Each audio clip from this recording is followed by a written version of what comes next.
कि हमारे जो विधायक है यूनुस काजी, इन्होंने 2 रोज पहले एक वक्तव्य दिया कि मंडूकरा के अंदर जो सीएचसी बनी है वो मेरे द्वारा जो जमीन दी गई, डोनेट की गई, वो मैंने अपने नाम के लिए, मेरी खुद की ख्याति के लिए दी है। इसके बारे में मैं आपको जानकारी देना चाहता हूं। मैं आपको बताना चाहता हूं कि पहले तो उनको ये जानकारी नहीं है, वो अज्ञानता की बात करते हैं, जबकि जानकारियां उनकी अधूरी है। और अधूरी नहीं, मैं तो मानता हूं उनको जानकारी नहीं है। मंडूकरा से जो सीएचसी जहां जमीन दी है वो मेरे द्वारा दी गई है। उसकी दूरी 1 किलोमीटर और 890 मीटर है, यानी कि पूरे 2 किलोमीटर भी दूरी नहीं है गांव से, और वो बोलते हैं 5 किलोमीटर दूर है। दूसरी चीज मैं बताना चाहता हूं कि ये जमीन मेरे द्वारा इसलिए दी गई क्योंकि राज्य सरकार ने सीएचसी की घोषणा कर दी और जमीन गांव के अंदर सार्वजनिक उपलब्ध नहीं थी। तब जमीन जब कहीं उपलब्ध नहीं थी तो मेरे द्वारा ये जमीन दी गई।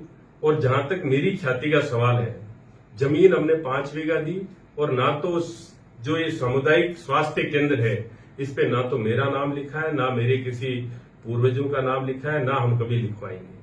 तो हमने ख्याति के लिए नहीं, लोगों की जरूरत को देखते हुए जमीन दी। यूनुस खान जी ने तो आज दिन तक कहीं कोई जमीन नहीं दी।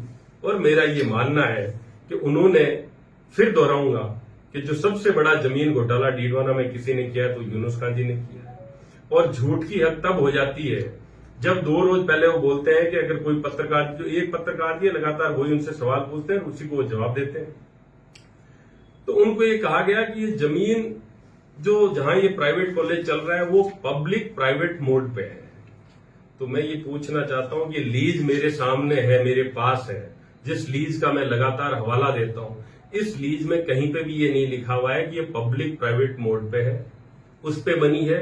और अगर पब्लिक प्राइवेट है तो इसमें कौन से सरकारी कर्मचारी जो आपकी गवर्निंग या कमेटी के अंदर है, गवर्निंग काउंसिल में कमेटी के अंदर है, तो मुझे नाम बता दो। आप स्वयं उसके जन्म पूरे, जब तक आप रहेंगे इस धरती पे तब तक आप उसके संरक्षक बन के बैठे, अपने लोगों को बिठा रखा है। और इसके अंदर ये साफ लिखा हुआ है, 8वां बिंदु इस लीज के अंदर, जब कभी भी डीडवाना में सरकारी कॉलेज बनेगा तो हम ये भूमि भवन सहित सरकार को दे देंगे। साफ 8वां बिंदु लिखा है साधारण भाषा में। उसके बावजूद भी आज दिन तक 3 साल हो गए, आप इस जमीन को क्यों नहीं सरकार को भवन सहित दे रहे हो? लेकिन आपकी मंशा गड़बड़ है। हमारे जब अधिकारी आपको 23/7/2021 को लेटर लिखते हैं, आपको 24/7/2021 को लेटर लिखते हैं कि आप ये भवन हमें दीजिए क्योंकि सरकारी महाविद्यालय हमारे बन गया है, आप कोर्ट में जाके स्टे लेके आ जाते हैं। क्या जरूरत पड़ी थी आपको? अभी कुछ रोज पहले ये थाना, जो महिला थाना खुला, इसका आप विरोध कर रहे थे।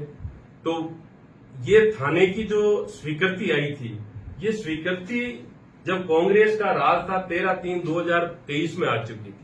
और ये जो भवन दिया गया, ये सिर्फ इस हालत में दिया गया कि जब तक नया भवन सरकार के द्वारा निर्मित नहीं हो जाता। आपको इतनी तकलीफ है, इतनी लोगों की चिंता है, तो आपके पास खुद का निजी बहुत बड़ा भवन है, वहां दे दीजिए। लेकिन आपको कुछ करना नहीं है। आप सिर्फ बेकार की और गलत अनर्गल बातें करते हैं और लोगों को गुमराह करने की कोशिश करते हैं। तो मैं यूनुस खान जी आपको ये बोलना चाहता हूं, गलत अनर्गल बातें करने से राजनीति या लोगों का भला नहीं होता है। लोग सब जानते हैं।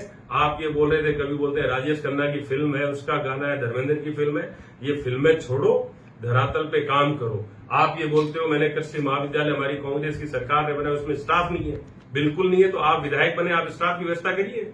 आप बोलते हो मैं जो लोग बोलेंगे वो करूंगा। लोग गला फाड़ फाड़ के बोल रहे हैं बिजली नहीं आ रही है, पानी नहीं आ रही है, स्टाफ नहीं है, हर चीज की कमी, तो आप उसको पूरा करिए, लोगों की आवाज सुनिए। आप बोलते हैं कि मैं लोगों की हर बात सुनता हूं, तो हमें जब सुनाई दे रही है तो आपको सुनाई क्यों नहीं दे रही? ये तमाम सारी बातें हैं जिनके बारे में चर्चा का आपसे करना चाह रहा था। और ये बताना चाहता हूं कि ये जो झूठी और बेकार की बातें लगातार कर रहे हैं, इन बातों से कहीं ना कहीं यूनुस खान जी को बाहर निकलना चाहिए और लोगों के जो काम है वो करवाने चाहिए। इतने सारे ऑफिस स्वीकृत हो रखे हैं, जमीन अलॉट हो रखी है, आप उसके भवन का पैसा लेके आइए। पानी पूरा नहीं आ रहा है, आप उस पानी की व्यवस्था करिए। बिजली पूरी नहीं मिल पा रही है, आप उस बिजली के लिए बात करिए। कैमरे के सामने लोग, पत्रकार के सामने हाथ जोड़ के बोलने से नहीं होता है। आपको अधिकारी मंत्रियों के पास जाना पड़ेगा, उनको बोलना पड़ेगा कि मेरे क्षेत्र के लोगों की ये समस्या है, इसका समाधान इस तरह होना चाहिए। आप ये सब काम करिए। सिर्फ ये एक ढकोसले और ड्रामेबाजी करने से लोगों के काम नहीं होते। आप धनबल के आधार पर चुनाव जीते हैं, ये आप अच्छे से जानते हैं, लोगों को अब समझ में आ चुका है। आपने कहीं लोगों की भलाई का काम नहीं किया है। झूठी और बेकार की बातें मैं फिर पूछना चाहता हूँ, एयरपोर्ट का आपके क्या हुआ? आप बोलते थे मैं हवाई अड्डा बनवा दूंगा डीडवाना, अब बोल देते हैं कि मेरी चलती नहीं है। अभी बोल रहे थे मैं अब आजाद हुआ हूं, यानी कि आप 15 अगस्त 1947 को जो भारत को आजादी मिली, उस आजादी को आप आजादी नहीं मानते, या जब आप भाजपा के अंदर थे तो वो गुलामी थी क्या? इन सब के स्पष्टीकरण आप करिए। या फिर जो कहीं ना कहीं आपकी आजादी, वो जो डीडवाना में पाकिस्तान जिंदाबाद के नारे लगे थे, उससे कहीं ना कहीं आपकी आजादी जुड़ी हुई है। इन सब के जवाब दीजिए और गलत बात करने के बजाय लोगों के जो समस्या है, जो वाजिब समस्या है, उनको पूरा करवाने के लिए वाजिब और सही प्रयास करिए, ना कि सिर्फ लोगों के सामने एक मीडिया बाइट देखिए जिसे कहते हैं कि अपना काम मैंने पूरा कर दिया, उससे बचिए। और फिर मैं दरख्वास्त करता हूं सरकार से, तो मैं लगातार बात कर रहा हूं, मेरी तरफ से जितनी होती है उन लोगों से बातचीत होती है कि लोगों को जरूरत है, उनको पूरा करने की दरकार है। यूनुस खान जी से यह कहना है कि आप इन सब से बाहर निकल के लोगों की समस्या है उसको जयपुर जो भी सक्षम अधिकारी मंत्री है उनके सामने जाके पूरा करवाने का प्रयास करिए, कोशिश कीजिए।